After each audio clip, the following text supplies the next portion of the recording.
Smoke burns the throat before the mind understands what is happening. Horses scream, wood cracks, glass explodes outward onto the street. Men run carrying buckets that will never be enough. Women drag children through mud thick with ash. The sky over Manhattan glows the color of blood. The wind changes direction. Flames leap from roof to roof, as if the city itself were made of paper. Entire blocks vanish in minutes. A church tower collapses in a roar that sounds like the end of the world. Somewhere near Wall Street, a banker kneels in the street, staring at the place where his office stood that morning. Night falls, but the darkness never comes. The fire is brighter than the sun. And in that inferno, one question hangs in the smoke. How could the greatest rising city in America burn so easily? It is December 1835. New York City is still young, restless, ambitious. It is not yet the towering skyline of steel and glass. It is brick, timber, rope, and sail. It is docks packed with cargo from every ocean. It is counting houses and taverns, immigrants and merchants, hope and hunger pressed together on narrow streets. The Great Fire of 1835 will destroy more than 700 buildings in Lower Manhattan. Fortunes will vanish overnight. Entire companies will cease to exist by dawn. Insurance firms will collapse. Families will lose everything but the clothes they are wearing. But the fire is only one chapter in a century, defined by explosion, of population, of industry, of dreams. To understand how New York burned, we must first understand how it rose. Because before the flames, there was triumph. In the early 1800s, New York is a city on the edge of possibility. The Erie Canal opens in 1825, tying the Atlantic Ocean to the vast interior of America. Suddenly, wheat from Ohio and timber from Michigan flow straight into Manhattan's ports. Ships crowd the harbor. Warehouses multiply. Money moves faster than ever before. Merchants grow rich. Dock workers find steady labor. Streets expand northward, carving Manhattan into a grid that promises order and endless growth. The city believes in itself. By 1800, New York has just over 60,000 residents. By mid-century, it will be approaching 500,000. Every ship that enters the harbor brings more hands, more languages, more dreams. Irish laborers fleeing famine, German craftsmen seeking stability, free black communities building lives in a nation that denies them equality.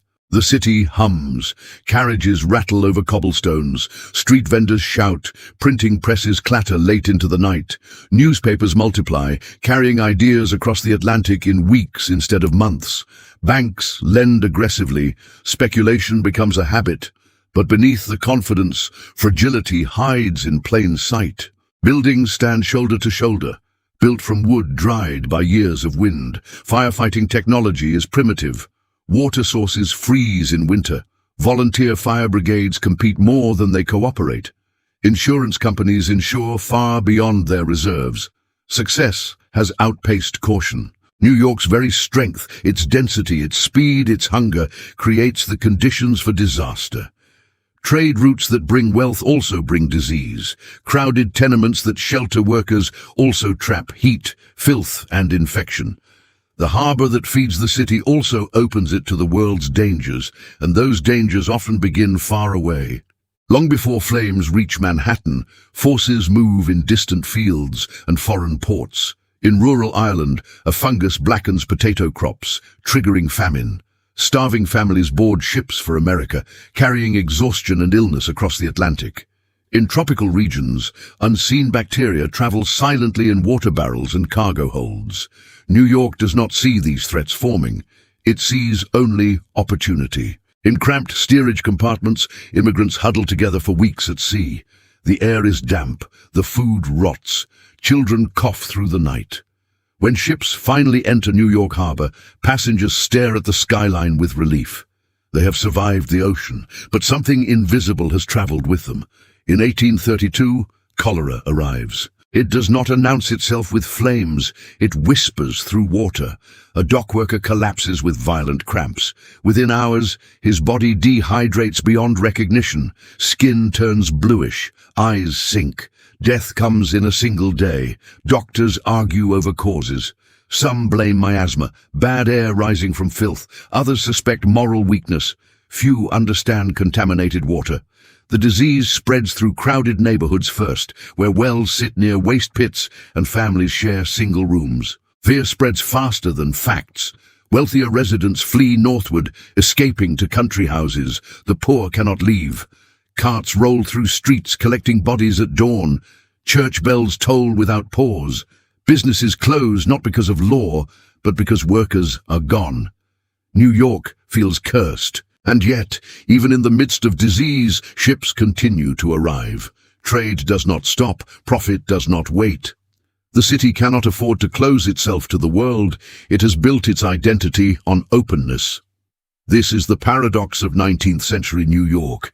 It is a city powered by connection. The Erie Canal links it inland. The Atlantic links it outward. Ideas, goods and people move constantly. Coffee from the Caribbean, cotton from the South, news from London, gold from California after 1848. Each connection strengthens the city. Each connection also exposes it. When the Great Fire ignites in a warehouse on a freezing December night, water in the hydrants is solid ice. Firefighters watch helplessly as wind drives flames across the financial district. Gunpowder is used to blow up buildings in desperate fire breaks. Explosions echo through the streets, adding chaos to catastrophe. By morning, Lower Manhattan is a blackened wasteland, yet within weeks rebuilding begins. That is the rhythm of New York in the 1800s. Rise, collapse, rebuild, expand. The city learns from disaster, but never fully. After cholera, sanitation reforms slowly take shape. After fire, building codes improve. After financial panics, regulations tighten briefly, but ambition always returns. As the century moves forward, the Civil War reshapes the nation. In 1863, the draft riots erupt in New York's streets. Anger over conscription and racial tensions explode into days of violence. Buildings burn again. Black citizens are hunted. The city fractures along lines of class and race. Order feels fragile. Still, by the late 1800s, skyscrapers begin to climb higher. Steel replaces timber. The Brooklyn Bridge rises over the East River, a monument to engineering and belief. Elevated railways thunder above avenues. Electric lights flicker to life. New York stands at the threshold of modernity, but every light casts a shadow. And in the shadow of progress, the same question remains. Was the city ever truly in control of its destiny? Or was it always dancing on the edge of forces it barely understood? The 1800s are not just a story of buildings and disasters. They are the story of millions of ordinary lives pressed into extraordinary change. Dockworkers, seamstresses, bankers, newsboys, people who woke each morning not knowing whether the day would bring opportunity or ruin. In the smoke of fires, in the silence after riots, in the quiet grief of cholera-stricken homes, New York learned what it meant to survive. But survival has a cost. And the century is not finished yet. The noise never truly stops. Even after the fires are extinguished and the riots suppressed, New York in the late 1800s vibrates with a restless energy. Iron wheels grind against rails above the avenues. Steam whistles pierce the morning fog along the Hudson. In tenement hallways, footsteps echo before sunrise as thousands leave for factories, docks, workshops. The city has survived flame and disease. Now it faces something slower, quieter, but just as transformative. Overcrowding. By the 1880s, entire neighborhoods of Lower East Side are packed beyond imagination. 5, sometimes 6 people sleep in a single airless room. Windows face brick walls inches away. Sunlight struggles to reach the ground. Laundry hangs like flags of surrender between buildings. Children grow up in corridors of shadow. Landlords divide houses into ever smaller units, chasing profit in every square foot. Staircases rot. Water pumps break. Waste accumulates in courtyards. The smell in summer is heavy, almost solid. Yet within these same walls, life insists on itself. Mothers cook stews from almost nothing. Fathers bring home coins wrapped in cloth. Yiddish, Italian, German, and English blend into a new urban language. Synagogues, churches, and social clubs form networks of survival. New York becomes a mosaic of worlds stacked on top of one another. But tension simmers. Industrial wealth concentrates in the hands of a few. Magnates build mansions along Fifth Avenue, illuminated by electric chandeliers. Silk gowns sweep polished floors, while, only a few miles south, children sew garments by candlelight for pennies. The contrast is impossible to ignore. Workers begin to organize, strikes erupt in factories, police clash with crowds demanding shorter hours and safer conditions. Newspapers take sides, fueling outrage or condemning rebellion. The city that once feared fire now fears its own laboring masses. And again, misunderstanding shapes reaction. Many elites see poverty as moral failure rather than structural imbalance. Reform moves slowly.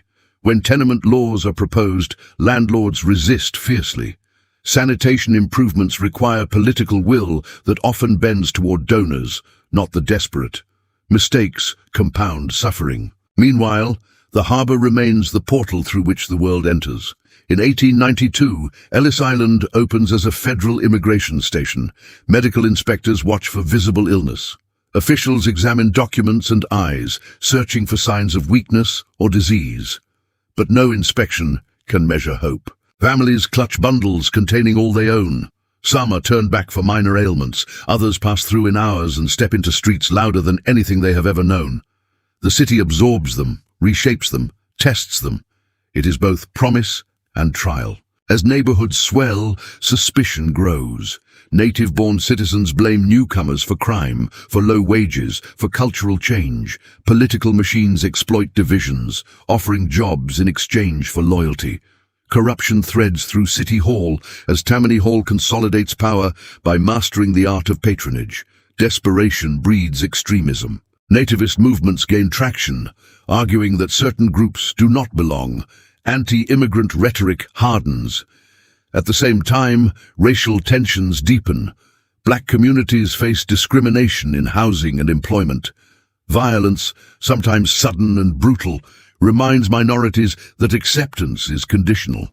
The search for scapegoats becomes a recurring reflex. When economic panics strike, like the Panic of 1873 or 1893, banks fail, factories close, and unemployment surges.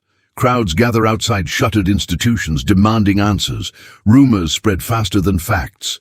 Conspiracy theories find fertile ground in uncertainty. Each crisis exposes how thin the veneer of stability can be. Beyond Manhattan, the impact stretches into rural hinterlands that feed the metropolis. Farmers who rely on urban markets feel the tremors of financial collapse. Crops rot when rail shipments stall.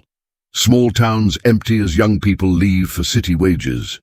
The countryside does not burn like Wall Street did, but it withers in quieter ways.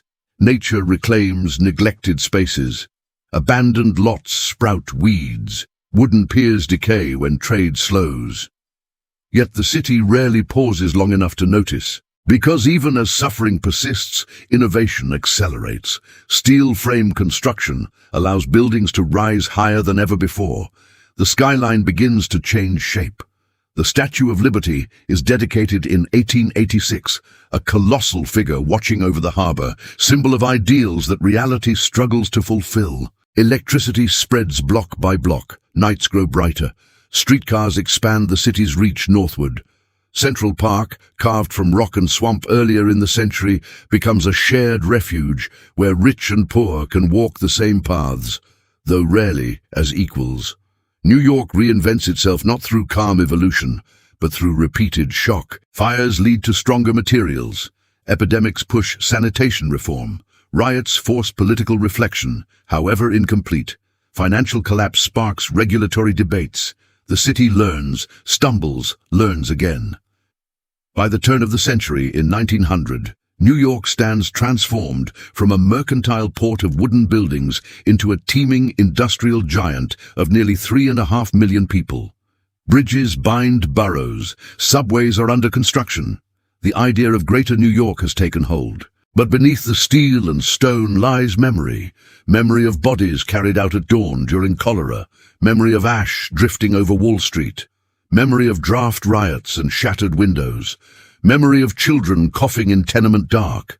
The 1800s did not simply build New York. They hardened it. They taught it that growth invites risk, that openness invites danger as well as opportunity, that diversity brings both creativity and conflict, that wealth without balance fractures society, and perhaps most importantly, They revealed that a city is not its buildings, but its people, flawed, resilient, fearful, hopeful. Today, when we look at the towering skyline, it is easy to imagine inevitability, as if New York was destined to become a global capital, as if progress was linear, unstoppable.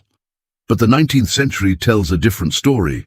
It tells of a place constantly on the brink, a place where a spark, a microbe, a rumor, or a financial gamble could alter thousands of lives overnight, a place where ambition often ran ahead of wisdom. The modern world is not so different. We too live in dense networks of trade and information. We too depend on systems we barely see: water, electricity, global supply chains. We too argue about who belongs and who does not. We too rebuild after crises, promising reform while racing toward the next horizon. Have we learned to balance connection with caution? Have we learned to value human dignity as much as expansion?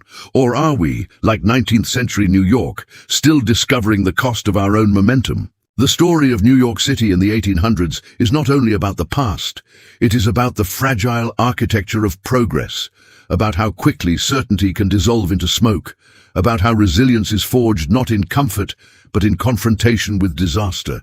When we recreate that century through images and memory, we are not just watching history, we are watching ourselves. Because every era believes it stands at the peak of achievement, and every era is tested.